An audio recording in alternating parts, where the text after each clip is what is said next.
Welcome back to season 2 of the Owner's Seat, formerly known as the Valisights Podcast, where founders, operators, and owners step out from behind the brand and into the numbers, decisions, and hard calls it takes to grow, especially as an entrepreneur. This is a show where we talk about cash flow, unit economics, and truly the messy middle of scaling and owning your own business. Being an entrepreneur, it's not easy. So you can stay in control of your business instead of letting it run you.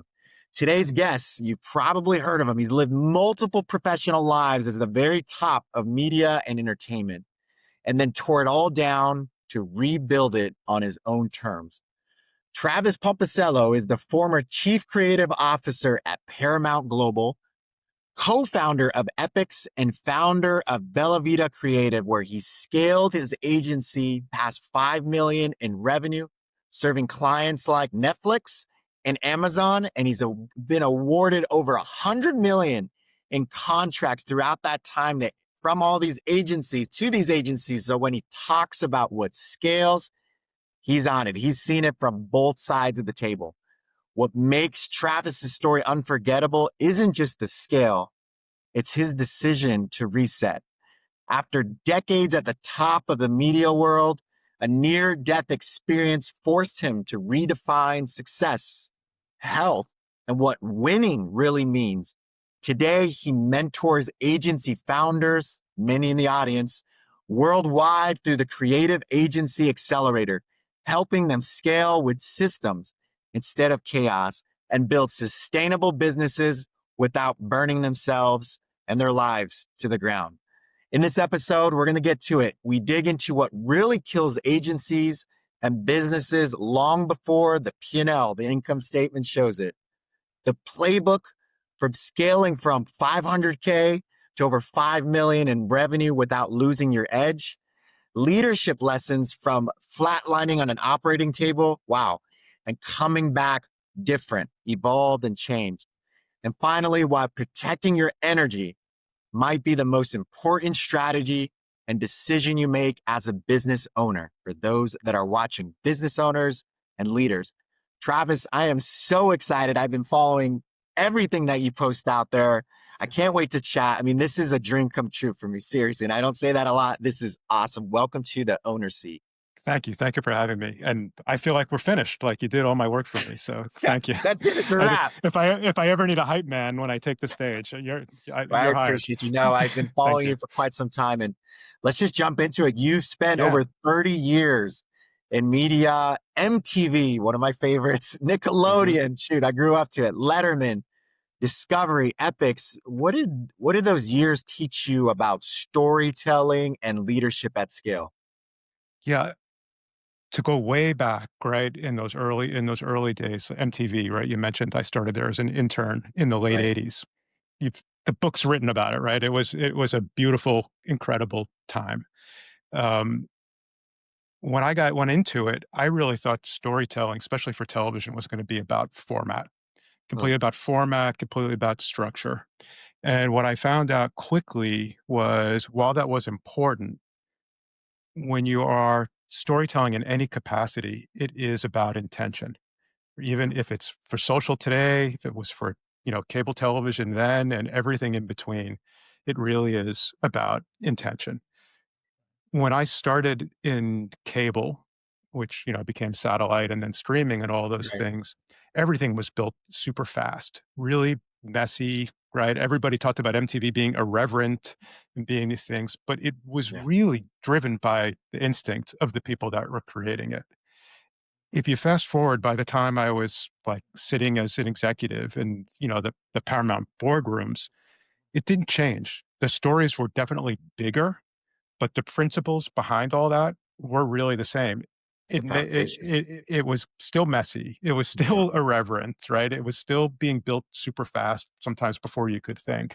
And it was really built, on those instincts.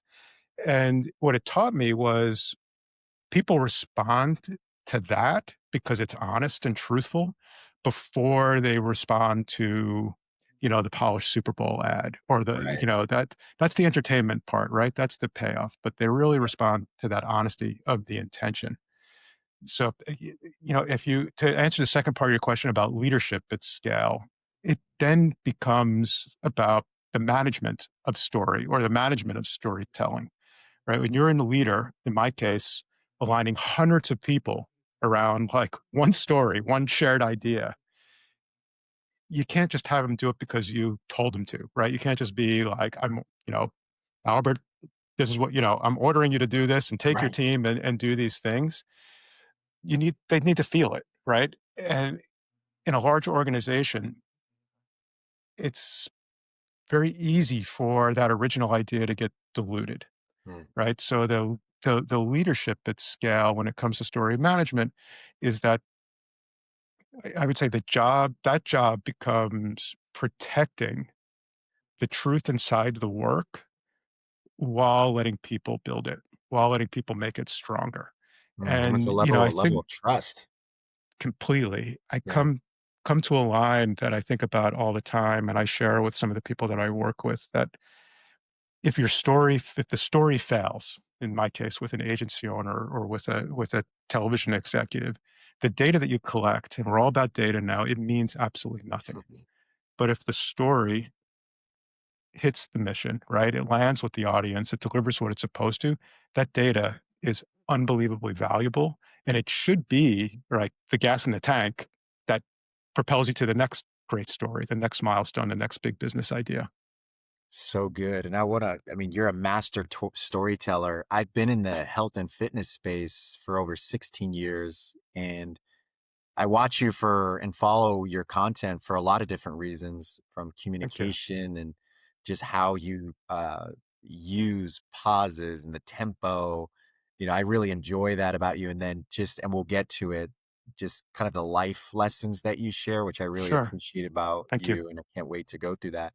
But as far as storytelling, in the health and fitness space, it's become very saturated. And you've seen the disruptions of technology Sure. in the media industry and the disruption. And it sounds like and it seems like we're going through that today. And so is the fitness industry Hmm. and the wellness industry. It's hot right now. However, I'm noticing that while there's a lot of noise, it seems to be the same message, and it's very hard to connect. Having been in it for a while, you'd think I'm passionate about it. I can connect with this brand and that brand, but it's starting to become almost like a one message, and it's hard to decipher. Well, which one am I going to really enjoy?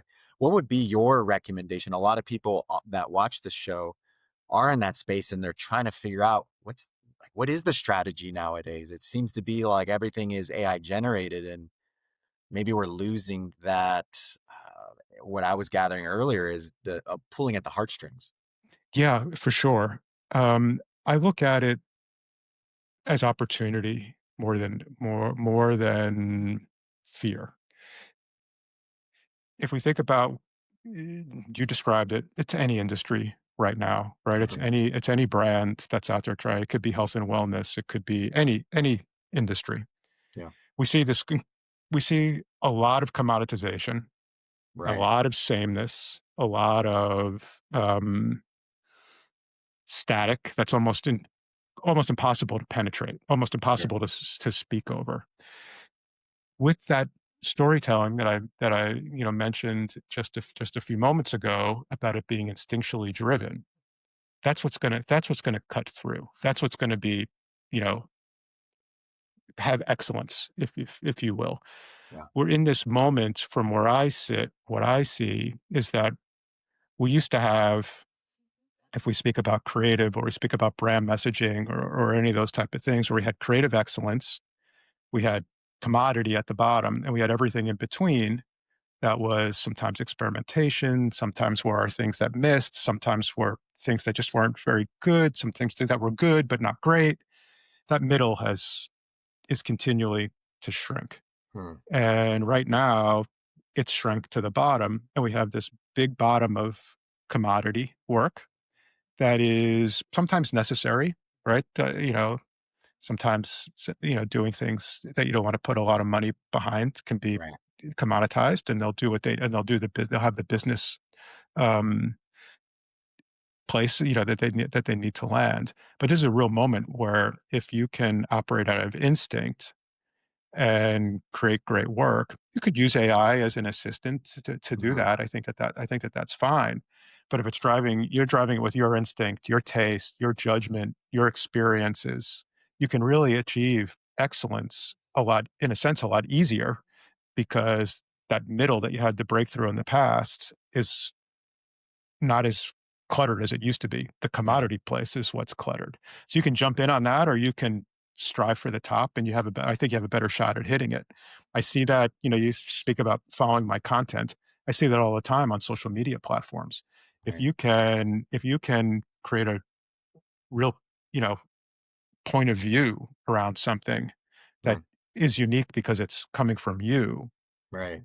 you have a real shot. You have a real shot at standing out. And I think that's really the opportunity. I like that.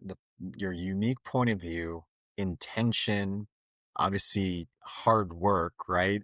You think Sure. about it's almost like that you're actually set up to succeed because while everyone's being static and the same, if you just work on it and actually have the intention to tell the story from your point of view in this unique way that will touch people, you're actually Mhm. in pretty good shape. Whereas if everyone was doing that, that'd be very tough, right? It's very competitive. Yeah. I mean, you have I mentioned it earlier, you have experience over 100 mil of contracts with all of these different agency contracts. What have you seen as you have this large portfolio of experience? Mhm. What made those that separated themselves and succeeded different than those that plateaued? For sure. This is gonna echo what I just was saying to you. Yeah. Those those great agencies, the ones that I awarded the biggest contracts to, and sometimes the smaller contracts too, what they had was a distinct opinion, right? And the ones that were the ones, as you said, plateaued, or maybe the ones that I didn't hire for the bigger projects, maybe they were more for the commodity type work. They presented me with offerings, right? They Mhm. presented me with services. They presented me with something I could get from many different agencies, and it became down to price shop. It became price shopping in a Mhm. sense, right? Um, so when I was buying, I wasn't choosing necessarily even the agency with the slickest deck, right? I was choosing the agency that literally could look me in the eye and make me feel like they understood the stakes of what I needed to accomplish better than I did. They would bring me a fresh perspective, not the performance metrics of another campaign or something that they did with somebody else did. They they they didn't just repeat the brief back to me, right? That was another one that used to sort of make me crazy. Those sometimes those agencies, it's like they treated the pitch like a talent show, right? And the ones who I ended up hiring always treated it almost like a diagnosis. They understood what the problem was that I wanted to accomplish or to translate to my audience, but they also could diagnose the fact that I was dealing with internal politics, budget constraints, Mm. my reputation inside the organization, right? The sentence of, or the thing of, you're only as good as your last whatever, right? As a high level executive, you always feel like somebody's gunning for your position, right? So you want everything to be great. So those agencies that I hired made me feel comfortable around that. That I felt that they understood that they weren't going to question me and be like, "Oh, come on, man, like push it through." It's Right. like it's not that simple. You have to understand this is a There's a complex process. organization. So I just didn't buy, and I think we're going to see this even more in 2026 than we've seen it back when I was a buyer, but even in 2025, is that their clients are not going to buy your deliverables anymore. Mm. They're going to buy the confidence that you can handle their uncertain corporate life. Right. I just before you and I sat down to record, I saw a headline that Verizon will lay off 15,000 people in the Saw that. like I need to have the confidence that you can handle, right, the uncertainty that I have in my position, not something other than that. How does that translate? I'm curious because again, I mean, I would love to live in your brain as I'm walking through like like the grocery store. I mean, it's probably just a bunch of stores, and well, they could have done this better and provided a different experience. A lot of those that watch this, they're running studios, they're running Mhm. wellness clinics and clubs and hotels. How do you do that in like less the media side of it and ad and entertainment, but more of the actual physical experience? Do you coach some of your agencies and organizations or leaders on that? Like, how do you do that? That seems, I don't know if it's harder or not. You tell me. What do you think? It's I think it's almost easier, and I do that's a big part of what I do in my, in my one-on-one mentoring work, but also in my course material is for the owner of a studio, could be a fitness studio, could be, a design studio, getting them back to the intrinsic motivation of why they started that business in the first place, Mm, right? I've been around the fitness industry a good part of my life, as you know. No one yeah, goes and opens a gym. No one goes and opens a personal training studio or yoga studio, or whatever just because they want to make money. right, There's something intrinsic inside of them that is the reason that they open it. And they believe that that intrinsic motivation translates into a secret sauce or a special sauce that's going to attract clients that makes them different than the person, next door right. in the strip Street. mall. Yeah, But as they attempt to monetize and bring in clients and it becomes performative, they lose sight of that intrinsic motivation that made them special to begin with and got uh, them excited about the job. And I see this with my friends and colleagues in the fitness industry as much as I see it with agency owners that I work with, is they feel so wrung out and burned out because they lost the drive of why they started in the first place, right. and they will say things to me like, "Well, I have to do this because I need to make money." And I always challenge, like, "But that's probably why you're not making money, is Exactly. because when you're speaking about it, people smell straight through it. You Transactional. know, when you start when you start quoting, Peter Attia and Andrew Huberman, they know it's not you. Like what is it like with you? What about that time where you experienced that? It's okay to be contrary. Like maybe you think creatine doesn't work, right? Like say it. Like say it to your clients. They're probably Yeah. not going to think you're crazy. They're probably going to be like, "Oh, that's interesting. Like, why do you think that?" And I think so that's to me that's was a big part of those agencies that I hired. They came across that way to me. Like they weren't just trying to get the job. They weren't just trying to sell me on, the physique, right? For a studio owner. They were selling me something that was transformative that they felt that they Right. could provide. Transformative, not transactional. But what I'm hearing from you, and you said it a couple times in different ways, is have a stance, have a perspective, have an opinion.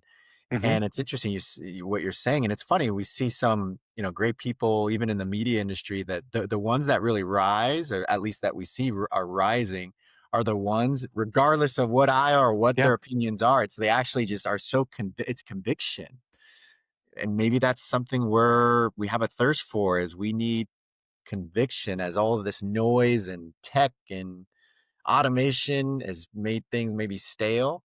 We want to Mhm. feel it's like when you just need to you're mountain biking. I don't know if you ever mountain bike, but you Sure. mountain bike and you fall off and you just like, oh, I just wrecked. That crushed me. I loved it. I feel alive. Like I need Yeah. something like that to feel alive. Conviction. Interesting. Well, it's what we're gonna come back to that because I think a Sure. lot of people can relate what you're talking about around I got into this for the passion. I wanted to make the unit economics work and I wanted to make the P&L and balance sheet and cash flow statement work. And while I try to go do that and spent the late nights, I forgot about this over here, which made things so amazing, enjoyable, and actually improved results. So we'll come Mhm. back to that because I know you have a big Sure. story, but why don't we walk through EPIX? Can you walk us through just how that shaped creativity and Yeah. this idea of risk and innovation? For sure. For sure. Um, I learned so much there, right? I think, tell a little backstory here would be helpful is that, so EPIX, which was what the name eventually became, but started as an idea called Studio 3 Partners, which I had the privilege of being on the founding team of. We were the very first direct to consumer streaming service, right? This was in the time where you still bought everything through your cable company. And Wow. we had this innovative idea that we could sell our service, which was, for lack of a better term, a version of HBO, and that we could sell direct to consumers over the internet. I used to make explainer videos of people hooking up their laptop with an HDMI cable to their Wow. TV so they Yeah. could watch it, right? So it was before all those, Amazon Fire Sticks and all those things. Right. But it really taught me that, um, thought that this innovative idea and this innovative thing that I was like shouting from the mountaintops and that I really believed in was pretty quiet in the moment. It wasn't very loud in the moment. People were like, do you really think so? Right? And I'm like, "Yes." And they're like, I don't know. It sounds interesting."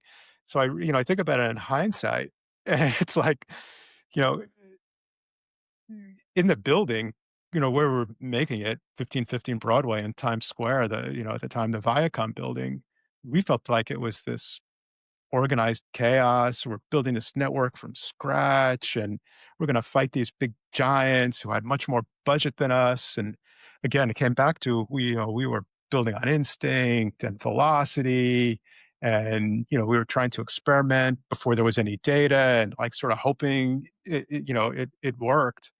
And I think that's the part, and it goes back to what you're saying, is that those types of risk we often misunderstand. Right. We treat them like danger, right? And for somebody like yourself and in your business and your side of where you come into work, it's very different at the portfolio level, right? Risk is definitely understood in a very, very different way. Right. And EPIX taught me that, right? It was like big business. It was part of a portfolio. It was, the risk was what was completely understood by the executives in charge of the portfolio, incredibly misunderstood by my peers Mhm. and by, by the news media that was covering us and those kind of things. It was just like danger, danger, danger. And it was such a threat. Um, it really goes to the adage of, without risk, nothing's gonna grow. I love that. And, you know, that risk, it has to be pointed, right? It has to be directional. And that's one of the things that EPIX really, that experience really taught me was taking that, it's gonna keep coming back to instinct, it feels, but, turning it into, I suppose we would call more of a structured bet than just a random, roll of the dice. Yeah. And then from Epics, and this is so interesting because I know there's a lot out there that are looking to start something new Mhm. and build something from scratch. Actually, many did that and now they have successful ventures in, the industries that I mentioned typically watch this show, but you went and built Bella Vita Creative from scratch. How like why did you do Yeah. that? And So you're getting all this other experience, and then from there too, why? And then what did you learn from that? And mhm. you just had your finger on the pulse of these other agencies, some stalling out, some making it, some dying. How did that all come about? So, I know, you referenced it and we'll get to it. I had a health scare, Yeah. which was a prompting for me, but I also always felt that if I wanted to I come from a family of entrepreneurs, and Mhm. I always felt if I wanted to really understand business, I had to go into business for myself. And I saw this window of opportunity, coming off a health scare, coming to the end of a contract. Epic started with, four of us around at a round table, and it turned into, 800 people, on two floors in a building. And it's like, it had gone as about as far as I could take it. Wow. And it was already going into the joint venture partnership that it started at was already turning into buyouts and all kinds of different things. And I saw that opportunity, and the opportunity for me and my intrinsic motivation is I wanted to build an agency, not like any other agency. I wanted to build it like an operator who loved doing creative work. not a creative who needed to learn how to become an operator. So Right. I reversed engineered everything based on what my experience was.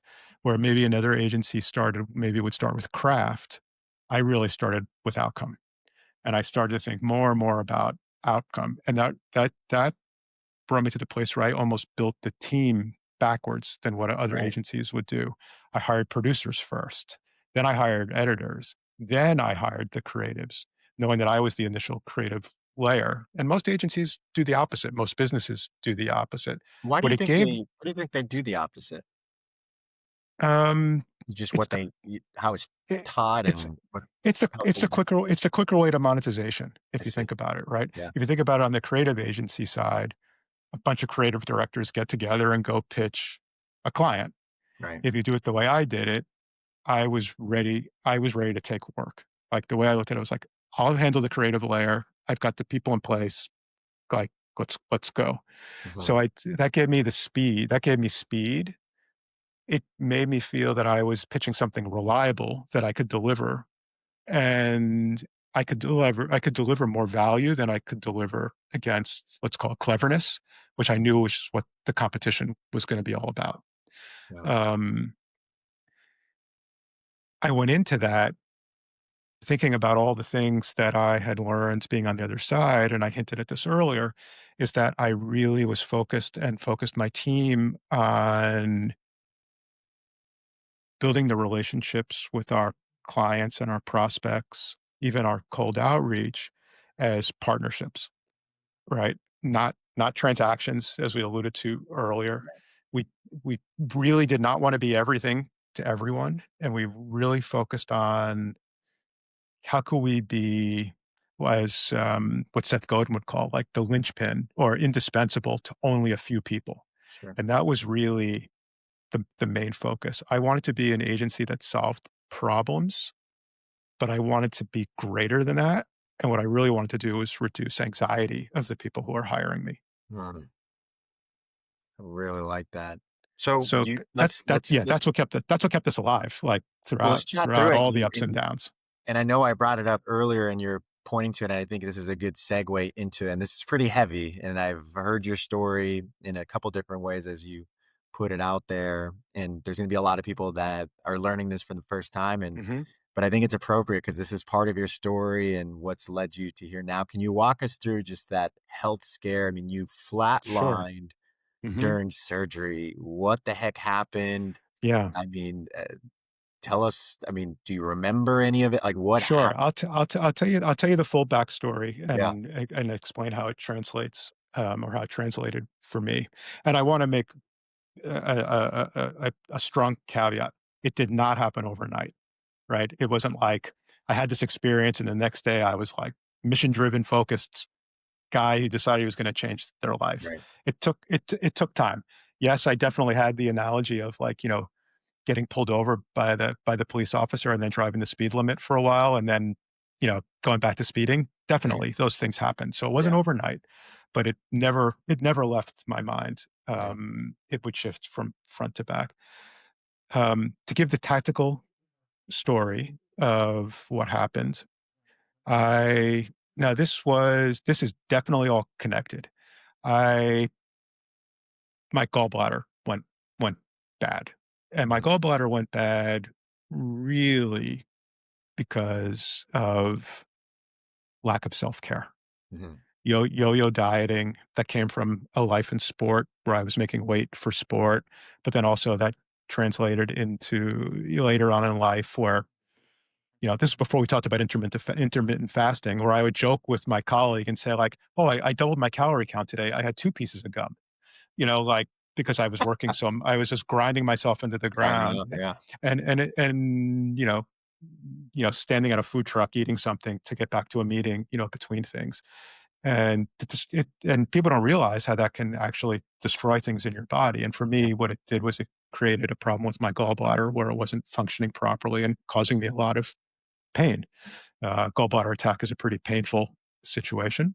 Mm. So I went in to have my gallbladder removed, as an emergency surgery, and I was completely burnt out, but, like, on my phone to the last minute, like anyway, right? Until they're wheeling me in, and I'm like giving my phone to my mother, Gotta get your like, work in. Gotta get that way.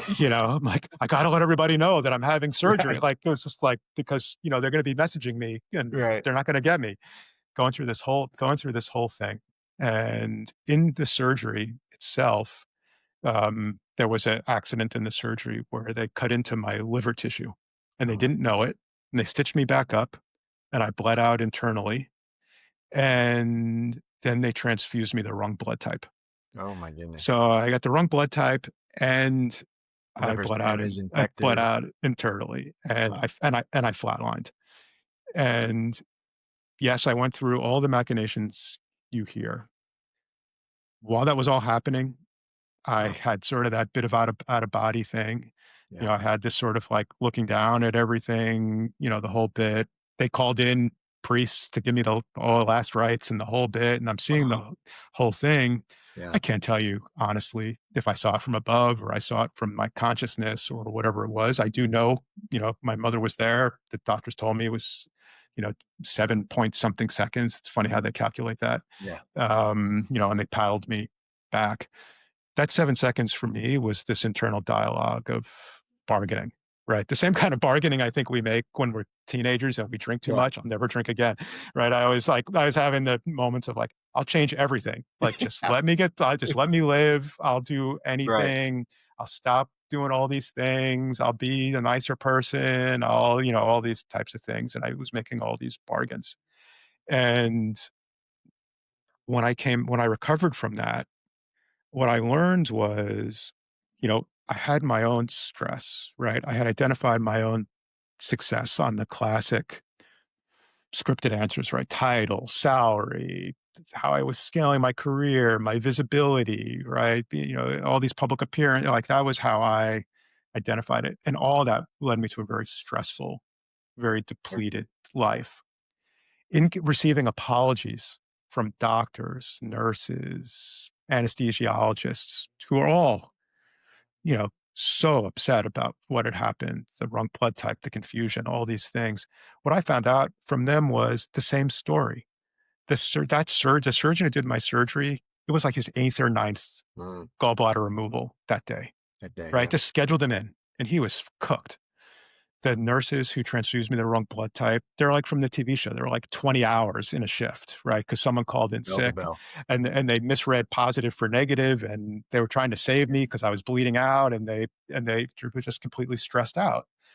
So, um, that was, and we were all on the same ladder, right? We all wanted to climb that sort of same ladder, and we felt like that doing all those machinations of working that hard and stressing ourselves out and how every little all that showing up and all those things mattered would get us to sort of climb the ladder. It all came crumbling down really on everybody in that situation, and for me it just rewired everything, Yeah. just absolutely rewired everything again over time. But really what I learned from all of it is that success is not, it's not from exhaustion or sacrifice, right? It's really measured by, going back again, how aligned to the work you are, right? For Mhm. me, it's how aligned I am to my work.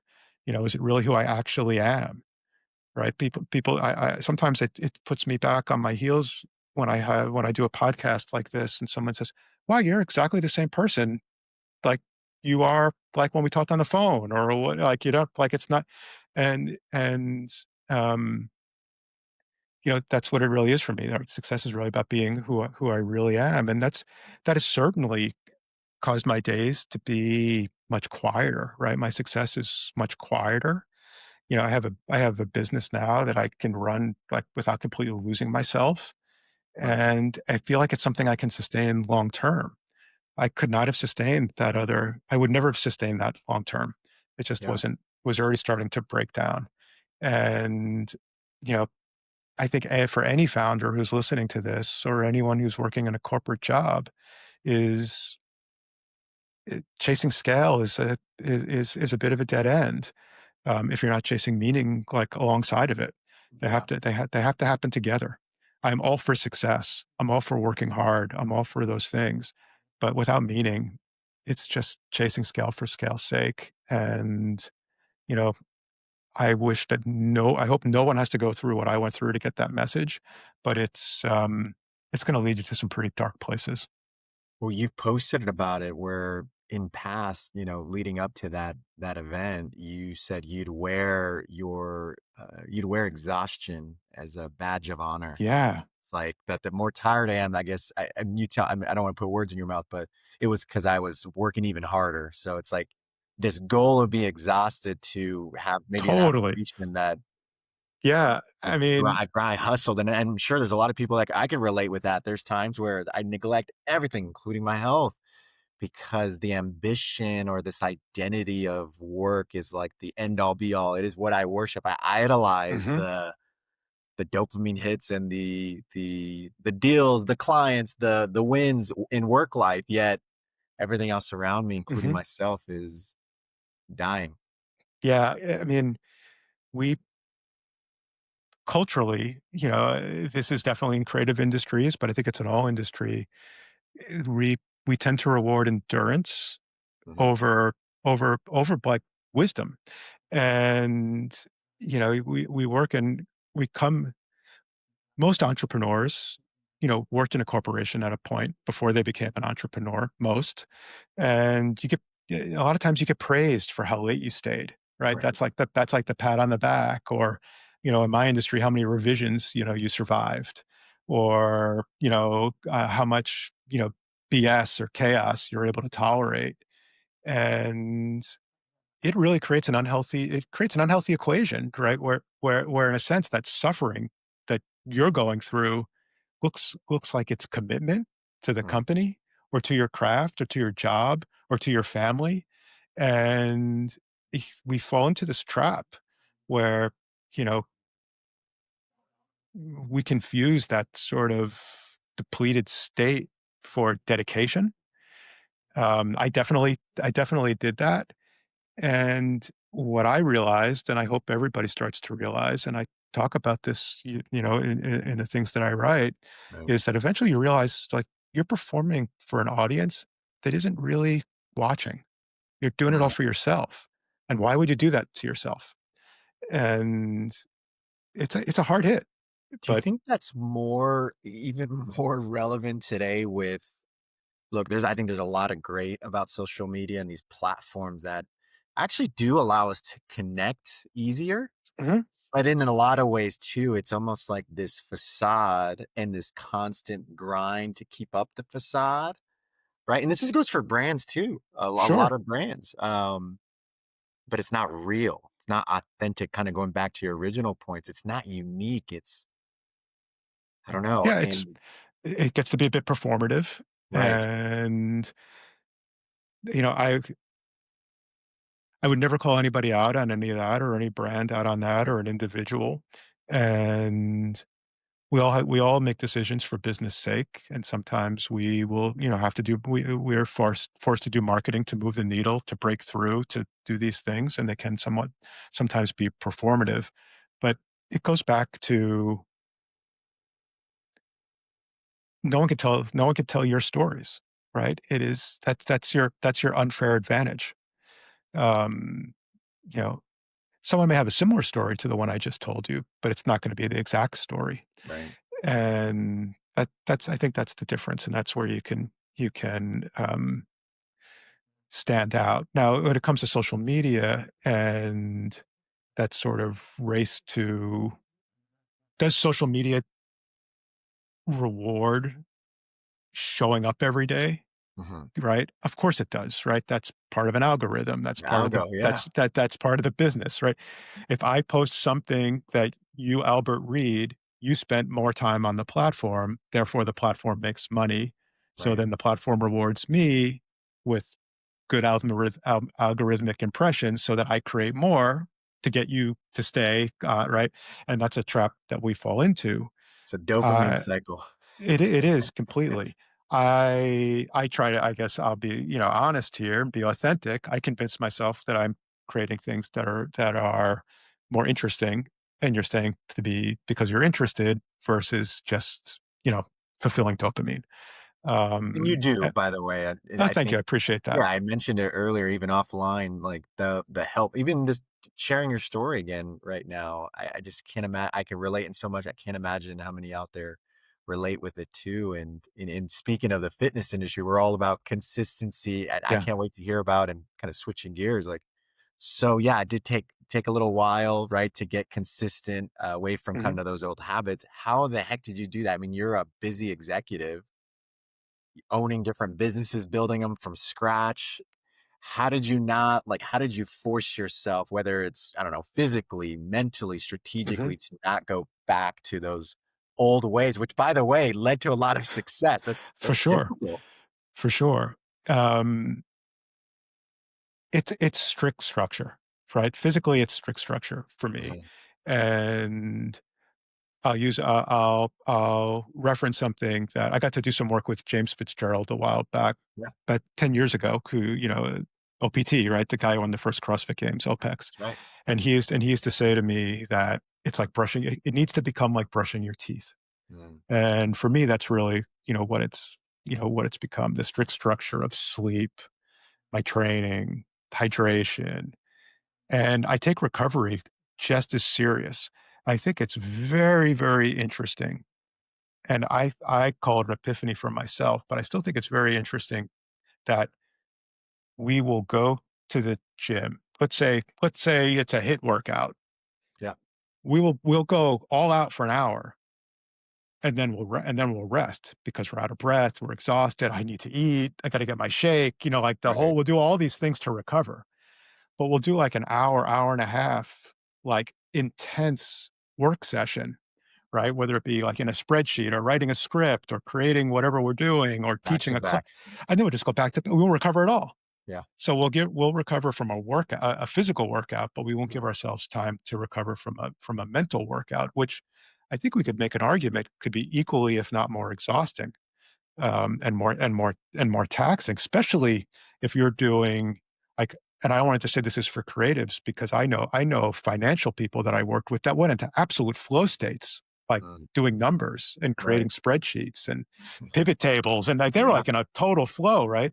That takes a lot of energy out of you, and so Well, I'm very leading people to your point, yeah. right? I mean, you do this and you mentor, like communicating with intention, right? And looking to Mhm. actually provide impact. That is exhausting. I can only It imagine. is. So those are my hard recovery is a hard boundary for Yeah. me. I schedule it into my day, like I would a workout. Mentally, in part of that recovery is I build what I'll call white space into my days, and it's not for everybody. Like I work out 6 days a week in silence. No, these things aren't in. No music, no podcasts, Yeah. no phone on the gym floor. Absolute silence.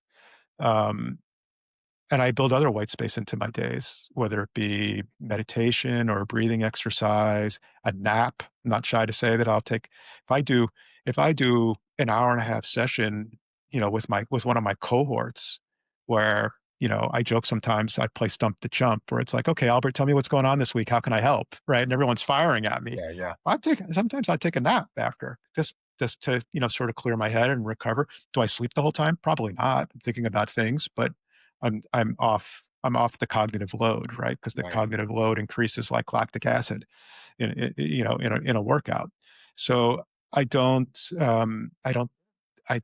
I treat my thinking time not as a luxury, but really as the fuel that's going to get me through the rest of the day. And Yeah. I've noticed that if I lose that, in the same way that if I miss a workout, everything else starts to fall. Everything else starts to drop. Um, so that's the big part of the structure for me. Strategically, I'm very careful about protecting my bandwidth. Um, I've learned over the years that there really are only a handful of decisions on a daily basis that move a business forward. And I try to stay as close to those as I possibly can and cut everything else, or just really move it to a time in my day or a time in my week where I don't need much energy to complete those tasks Yeah. or do them. I really put the high leverage stuff as the priority and leave the low leverage necessity stuff for a time where it's doesn't matter, right? What's interesting So, about that, like we were talking about AI, and there's a lot of good in it too. Like I just think about mhm, what you just made me think about, and something I want to do is decision auditing, right? yeah, So if I use AIs and transcribers, now there's Plot. It's like a 24/7 now, right? You could use it as a language, it's recording everything, wild. which is still It's it's wild. wild. I know. I'm like, are you recording? Are you wearing it? But you can Or do an the or actual the or audit. the glasses, right? Yeah. Yeah, and yeah, the meta glasses are now, it's that's the world we're gonna be living in, which has it's a whole nother topic of Oh, surveillance yeah, and that's a privacy. It's, but I think we how do you, like, when you think about decision auditing is like what you were sharing right now, how would you recommend people do that? Is that writing it, documenting it, is it transcribers? Like, how did it's a you it get into that mode? it's a lot of things. Fortunate to have a mentor, who I wouldn't call a productivity mentor, but somebody who's more of a, I would call, um, around elite performance. Mhm. And one of the things that he taught me was about creating positive feedback loops for myself. For me, that Tell me more takes about that. that I'm that intrigued. that that's a little bit like journaling, but a much lighter Yeah. lift. Is I do what he taught me was like, an end of day report for myself. I created a Google form, and the Google form asks me some basic questions. And the basic questions are, essentially, did you do these things, right, that I have in my day every day, right? Like I just talked about. Did you did you go to the gym? Did you hydrate? Did you eat right? Did you meditate? Did you take a nap? Did you work an hour and a half blocks and recover? And then basically, five things that I need to do better and five things that went great. That's it. Takes me 5 minutes and I do it at the end of the day. And it's almost been gamified for me. But it gives me, and then I do that at the end of every day. And then I set up my next day right after. And those two things have really helped keep me, honest with that. Right. If I can circle back to your point about the transcribers and the AI and all these things, this it's such a loaded topic, AI, and everyone comes out from different sides of it. But I Right. noticed something, and I twisted my ring on purpose. So I had an Aura ring when it first came out, Yeah. and I had the Apple Watch when it first came out, and I noticed quickly that I was gaming it, You're and manipulating. I was also That's listening me. to, I was also listening to, oh, I'm not recovered enough to do that workout. And I realized over time, like, I'm kinda selling myself short Mm, because I think about it, before I had that data set, how many times did I go do a workout that maybe I shouldn't have done, but I had a great experience, right? I could have been not recovered enough, decided to muscle through, go to the gym, and no, and Albert's there, and he's like, "Hey, man, let's get it." And I'm like, "Let's do it," right? And I wouldn't have showed up if I listened to yeah. the ring, and But my I watch could says, I could have had this great hour workout with my friends and, like, could turn my whole day, into a different day versus the whole day of going like, "Oh, I didn't go to the gym. I'm kind of off anchor. I'm not, where like what and so I stopped listening to those wearables. I will put that into a current context. I don't know if you ever use Fathom. yeah, Fathom has where you can load in a sales framework for a sales call, right. and then it tells you if you followed the framework and where you spent too much time and if you gave too many monologues and these kind of things. I I'm fortunate. I feel very fortunate. I have a very high close rate on my sales calls. If I listen to the Fathom note taker, I'm doing everything wrong. I'm doing absolutely everything wrong. And if I tried to follow it, it would change who I am. I would start showing up inauthentically. I would sound like I'm following a sales script. We know what that sounds like. We've all been hit with a sales script. And so I think that those are things that we really have to consider is, are we using AI to help us with menial tasks that took up too much time to do research. Like I get all those things, but if it's a blocker from you showing up being authentic, or from keeping you from digging That is deeper, so it's a I it's haven't it's a different thing. It haven't thought becomes a about it different thing. that way, but that is very interesting where it's almost like our skill set, our ability to discern don't allow it to take over your agency. Yeah, exactly, That is exactly. so interesting. I've never thought about it that way. So, I mean, actually, I could swing that back to, I guess, what we would say is human in the loop, right? You hear that a lot, Mhm, human in the mhm, loop, and I think yeah, what we're saying is, yes, we want speed, but we're still not going to trust this fully, right? yeah, Humans are still going to decide. Is there going to be a day though where we give up that agency and say, I must be right. It's been trained by all of this data and synthetic data. And is that I don't know, that's a whole nother topic, right? Where yeah, it's that all goes, we could do a where that whole goes. we could do a whole episode Yeah, on that that's alone.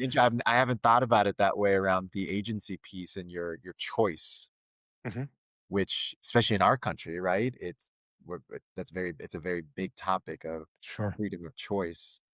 yeah, Interesting. Well, switching gears into scaling agencies and mhm, businesses the smart way, you talk about the quiet killers. I've seen you yeah, post about that around mhm, agency and business growth. What have you seen throughout your experience? What are the top silent killers you see over and over yeah. again? And I'm guilty of these, right? These were my silent killers, and I continue to see them repeatedly across industries. Um, right. Obviously, I work with a lot of agency owners, so that's where I see it the most. But I see it across the board. I see it with my peers in health and wellness, as well. The three top ones. The first one, without a doubt, is vague positioning.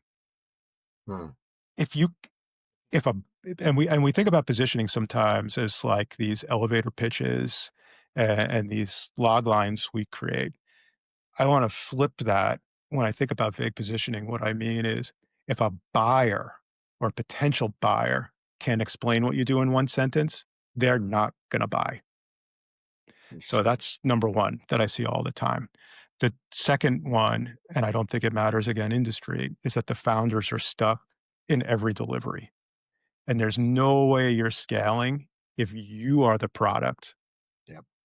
and the operator. Right. You've gotta be one or the other. You can be the product. I'm fine with that, right? But then you have to have someone who's the operator. You can't scale and be both. You can start, but you can't scale and be both. Right.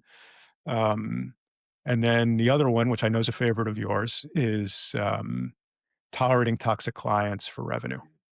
It is one of the big hurts. Like, it looks super profitable on paper, but it just drains the business and the finances, like, from the inside, and it's the worst.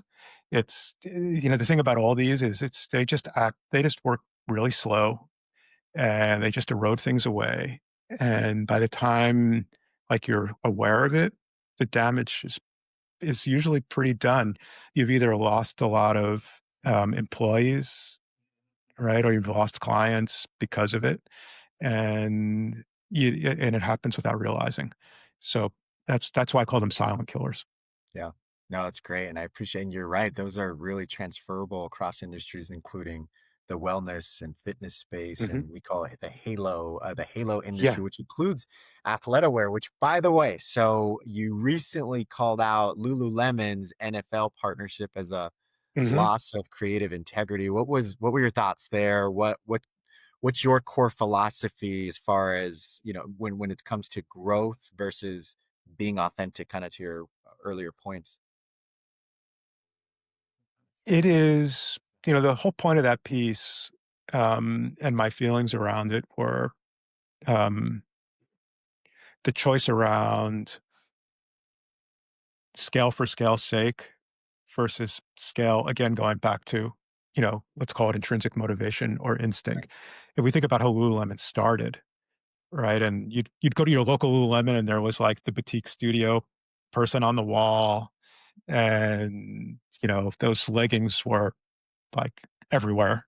Those yoga tights and those pants. Right. And unfortunately, when brands get away from that, they dip, they start to dip into obscurity. The brands that who they were like when they were successful start becoming successful, and they don't want to go backwards now because they've either had gone public or all these investors. So then they move to something that hits a much wider base, which tends to be very watered down. It tends to be very watered down. I have friends in the fitness space, women in particular, tell you that those tights don't fit the way they used to because they've been standardized That's to right. Yeah. fit to be a one size fits all type tight, Yeah. and or yoga pants. And that's the same thing with I was the same point I was trying to make about the creative and the campaigns that they're doing. They're Right. creating something that is bland, is unfortunately bland because they're trying to attract a much wider audience to compete with the companies that were like them when they were, you know, the hot kid on the block. Well, I know the marketing campaigns for next year are probably already mapped out. At least I hope so, right? Especially in Yeah. your world, you're probably like, this was 9, 10 months ago. But many are going through the budgeting process right now. Hmm. That includes the marketing teams, and they're whipping together their storyboards, their social media campaigns. Let me ask you this, especially if let's just put it this way, but give an example of a wellness, maybe a wellness business. If you were to rebuild a wellness creative studio, right? You're rebuilding that arm of their business from scratch. What would you, everything you know now, what would you make it look like? What would you do specific to maybe the team, the positioning, Yeah. offer? That's a great question. I would, I would definitely be small. I would definitely be specialized and definitely opinionated. I would, it would definitely be a tight team of, I would say, operators, strategists, and depending on the industry, we could call them doers, right? If it was creative, I would maybe say they were editors. If it was a fitness studio, maybe I'd say they were coaches. Mhm, The people who are creating the things that are interacting with the clients. mhm. I would definitely focus on one category. I would The delivery, whatever we were delivering, would have to run super lean. I would say I think I would wanna have a point of view that's strong enough. This is gonna be somewhat controversial, but I think I wanna have a point of view that would be strong enough to attract, like strong attraction, but also repel what I don't want, Is that right? So more if it like an ice? Because I keep hearing this, right? And I own my own business, and I've always been the one cast a broad net, the masses, right? Yeah. And I'd read narrow, niche, ICP, targeted, hyper personalization. Is that the name of the game? Is that true? I mean, I you've I been in, mean, I would build a studio known for doing one thing yeah. exceptionally well. And I see, I see agencies do this. I see fitness studios do it, right? A fitness studio could be, I've seen they do that one thing exceptionally well. And Mhm. that's what all their marketing, all their branding, all their everything is built around. Their that transformation piece, they do it exceptionally well, and they have incredible depth in that. I have found, and you can make arguments about, niching down or being very broad. What I see with the founders I work with is that depth is usually the winner, and having that big breadth of services can be really exhausting. Something that we've been speaking about. It's such good Um, feedback. it's it's hard. Now, I that can come from again that motivation, that intrinsic motivation about what is it that we usually do what we do best becomes the idea of what we want to build. So that's where you can really have depth because it's something you have domain expertise or domain excellence in, right? We spoke about, James Fitzgerald earlier. He trained, he won the CrossFit Games. He had domain expertise. He trained people to do CrossFit. Exactly. It later broadened out into education, into other areas, but I see that translating across. I for sure would not. I don't. I would not expect. I'm all for a flywheel, right? Don't get me wrong. I'm all for a flywheel, but I always want to stay like connected to um, being known for the one thing and doing it exceptionally well. I like that. People will come to you for the other things. There's no there's no question. I have a female founder that I work with now.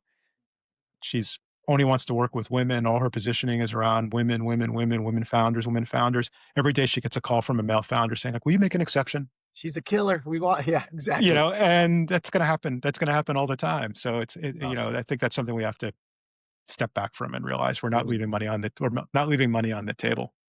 definitely a good lesson for me, and I'm sure those watching too. When I took that action to niche and get very focused, I mean, I wanted to kick myself because there's years and years of just all of the hustle and grind for little ROI, right? Because you're just not talking to your audience of what you're doing. I mean, Mhm. and people are just confused. Like, you do Yeah. all of these things. I don't know what you do. And what do you do well? Are you just a jack of all trades, which we know doesn't necessarily pan out too well? It's never great, potentially Mhm. great quality.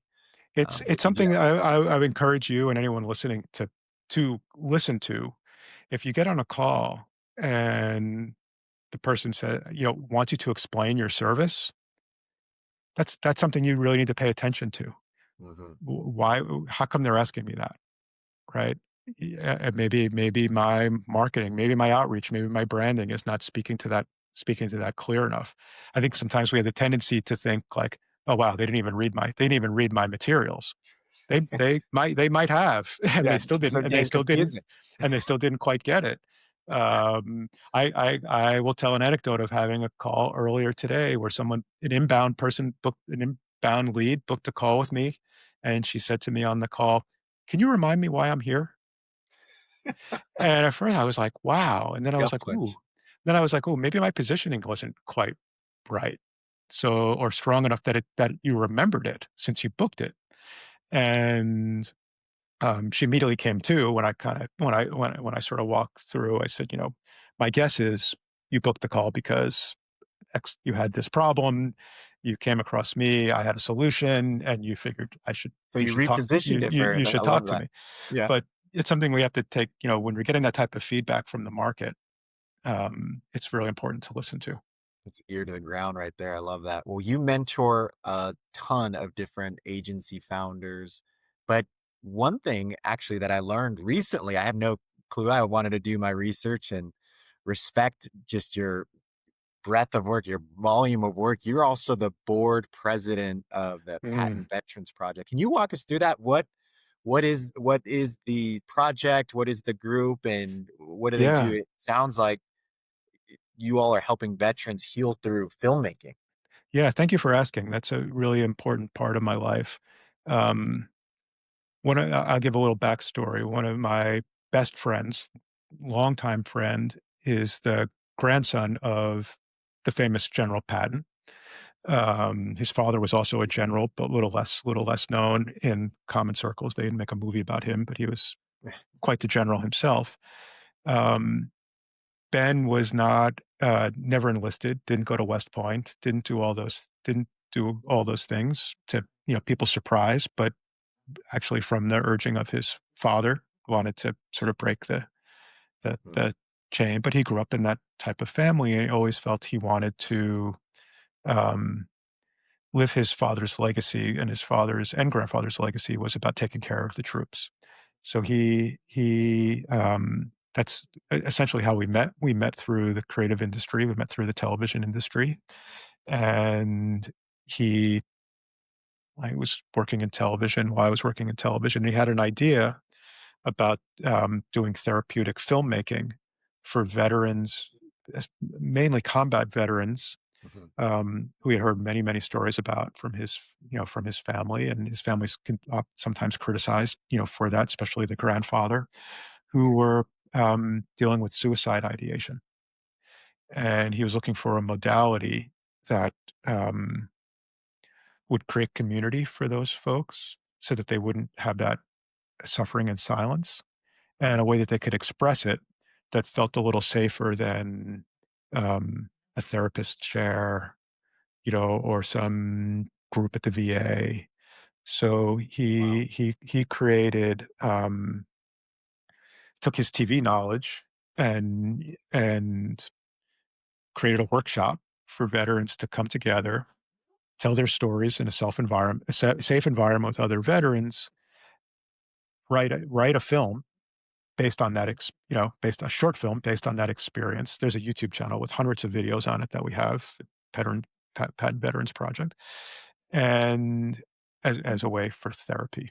Yeah. And the results have been, and then they make the film. They film it, Wow. they edit it, they do everything soup to nuts, and we The have entire creative process. and then there's a film festival where they can invite their friends or family and whatever, and watch, put it on put it on a large format screen, and and all those things. And the results have been phenomenal, and the testimonials mean more to me than the data sets that the VA comes back to us with. It's just someone saying this just doing this process, you know, got me to stop thinking about suicide. Was Is just incredible. Right. Um, so you know, Ben asked me, got to a critical point where he needed an operational partner, and that's when he asked me to become president. And we have, really tilted the mission to being very strong around that these films aren't made for entertainment. Um, they're really making them to process those experiences, Mm. one for them therapeutically, but for us who can't fully grasp what those experiences were, because unfortunately they tend to live in a world that's very silent and without empathy, Right. because I will never, ever be able to fully grasp what Right. some of these men and women have been through. And watching them reclaim their voice through that type of narrative, it brings back for me, we started this dialogue, you and I, around storytelling and around creative work. And it always reminds me that creative work has a human purpose Okay. long before it has commercial viability or becomes a commercial one.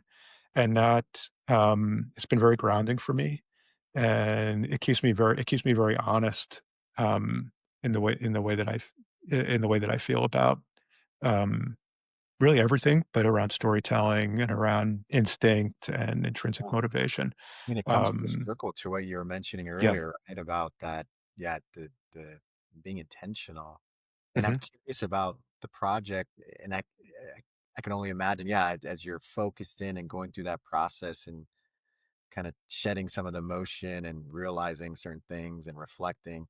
How about the consumer, meaning those that are watching the output of what the finished product is it also as impactful to watch? It's it is. It's Wow, it's a eh, powerful coming together it and it all it it with the creative and let's mhm. experience this together.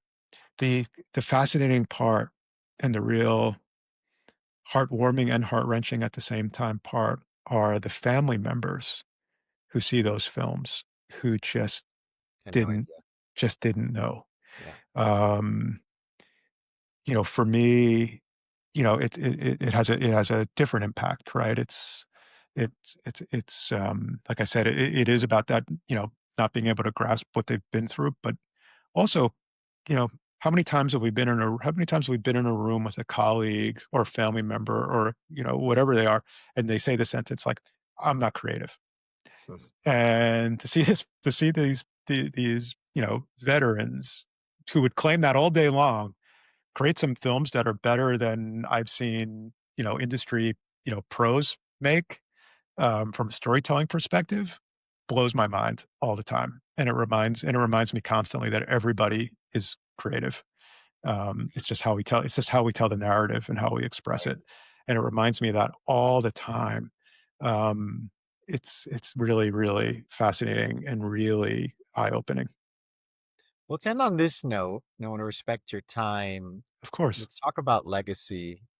Mhm. You're already making an incredible impact for many, those that you mentor, those that have the luxury of being able to follow your content. There's so many gems in there, life lessons.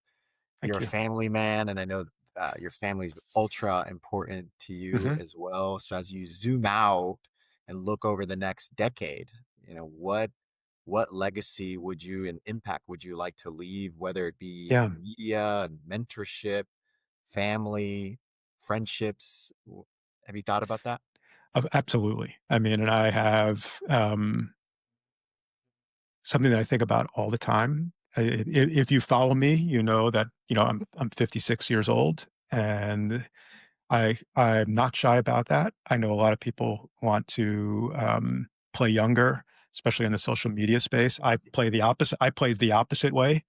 I'm a believer for anyone with deep experience. It's your unfair advantage, and you should capitalize on it. I love that. So that I lean into that. I leaned into that, very hard. It's a big part of my brand, and legacy is a big part of my brand as well. So I do think about it all the time, and I really want to leave work that outlives my involvement in it. And when I say that, that could be this conversation that 10 years from now, someone finds it on YouTube and they get a nugget out of it, Yeah. or an agency owner that I work with for, a couple of months, you know, um, arrangement, and then they go and do incredible things, but they tell a story like I told you today, and I'm part of the story.